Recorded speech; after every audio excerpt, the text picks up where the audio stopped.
Hello friends, in this video I will tell you an amazing chemical reaction. This is a third part of our chemical reaction videos. Today we will tell you the process of making soap. Making soap involves combining fats or oils with an alkali substance through a process called saponification. This chemical reaction results in the formation of soap and glycerin.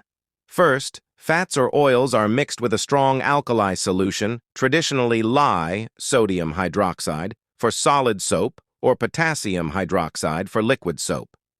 This mixture is heated and stirred until it thickens, known as tracing, indicating that saponification has occurred. Additional ingredients like fragrances, colorants, and additives are often incorporated before pouring the soap into molds.